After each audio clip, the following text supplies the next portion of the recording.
नमस्कार दोस्तों, मैं हूं नितिन सबरंगी और आज मैं लेकर आया हूं आपके लिए एक रोचक किस्सा। क्या यह मुमकिन है कि कोई प्रधानमंत्री मैले कुचैले कपड़े पहनकर खुद पैदल चलकर थाने पहुंच जाएं? क्या यह मुमकिन है कि पुलिसकर्मी अपने ही देश के प्रधानमंत्री को पहचानने में पूरी तरह नाकाम साबित हो जाएं? क्या यह भी मुमकिन है कि रिपोर्ट दर्ज कराने के बदले प्रधानमंत्री से भी रिश्वत की मांग कर ली जाए? आप सोच रहे होंगे कि ऐसा भला कैसे हो सकता है, लेकिन क्या आप जानते हैं यह बिल्कुल सच है। देश के पूर्व प्रधानमंत्री चौधरी चरण सिंह एक दिन किसानों के हित में जमीनी हकीकत को परखने के लिए खुद ही थाने पहुंच गए थे। हालांकि पुलिसकर्मियों को अपनी गलती की कीमत भी चुकानी पड़ी और पूरे ही थाने को सस्पेंड कर दिया गया था। उत्तर प्रदेश के इटावा जिले का थाना उसराहार एक बड़े वाकये का आज भी गवाह है। आम दिनों की ही तरह थाने में पुलिसकर्मी अपनी गतिविधियां जारी रखे हुए थे। दिन का वक्त था, तभी एक किसान वहां पहुंचता है। लंबी कदकाठी के किसान के धोती कुर्ते पर मिट्टी लगी हुई थी। वह चेहरे से थोड़ा परेशान लग रहा था। पुलिसकर्मियों ने पहली ही नज़र में इसे भांप लिया था कि कोई गड़बड़ जरूर है जो किसान थाने चलकर आया है।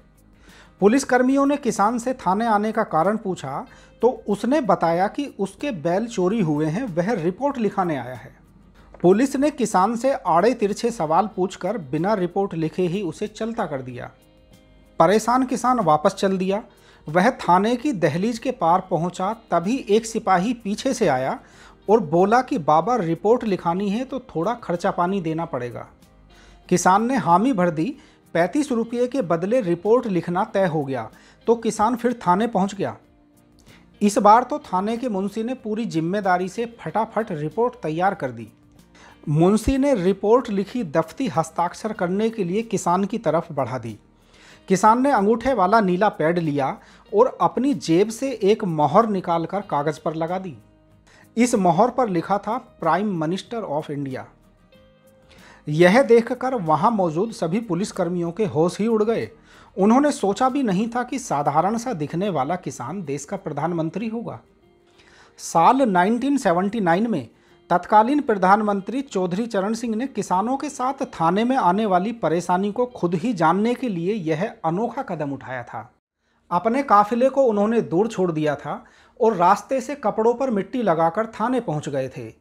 पुलिसकर्मियों की हरकत के बाद पूरे थाने को सस्पेंड कर दिया गया था।